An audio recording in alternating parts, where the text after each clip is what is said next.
చేస్తున్నాడు.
భగవంతుడు నిన్ను చల్లగా చూస్తాడు.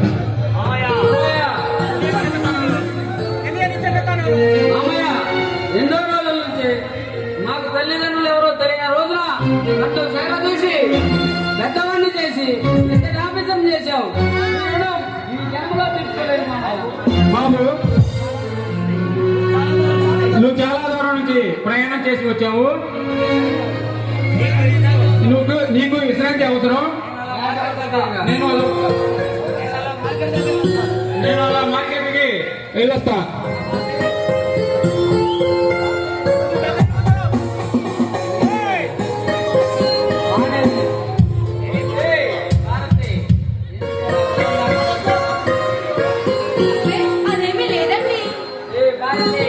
చిన్ననాటి నుండి కలిసి తిరిగా అలాంటిది నా దగ్గర నీ దాపరికంగా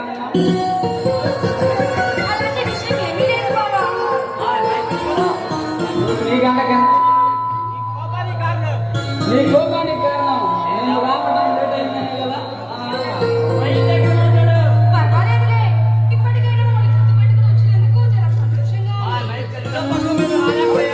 భారతి, ఎన్నో పనుల మీద రాలేకపోయానే కానీ అంత మాత్రానే ఇంత కోపమా?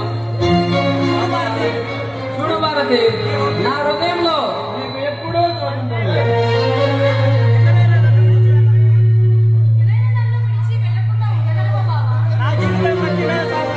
భారతి, నా జీవితం కత్తి మీద సాగ లాంటిది.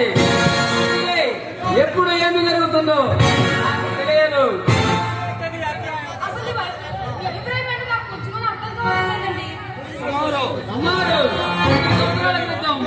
ఆ పంచిపోటైన రుద్రమనాయుడు, ఇతరులైన కాళీ, యుగంధర్ చీకటి ప్రపంచాన్ని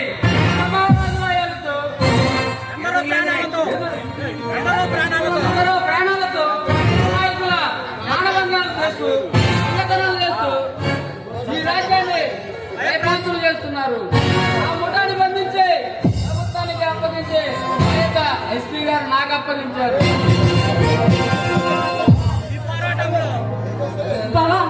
ఈ పోరాటంలో నేను నీకు తోడు నీడుగా ఉంటాను. నీ కష్ట సుఖాల్లో పాలు పంచుకొని జీవితాంతం నీతో కలిసి బతకాలని నా ఆశ బావా.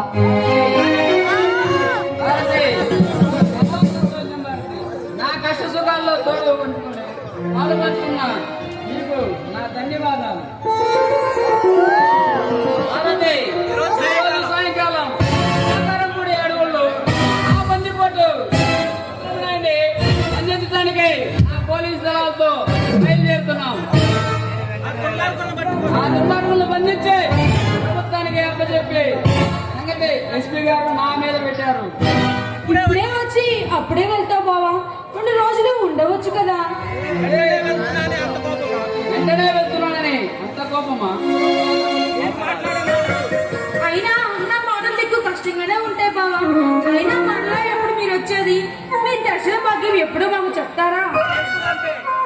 ఎప్పుడంటే అప్పుడు రెక్కల కట్టుకొని నీ ముందు వాలిపోతాను.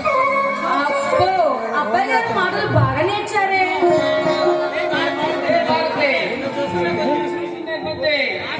మాటలతో చెప్పలేను కానీ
पेड़ा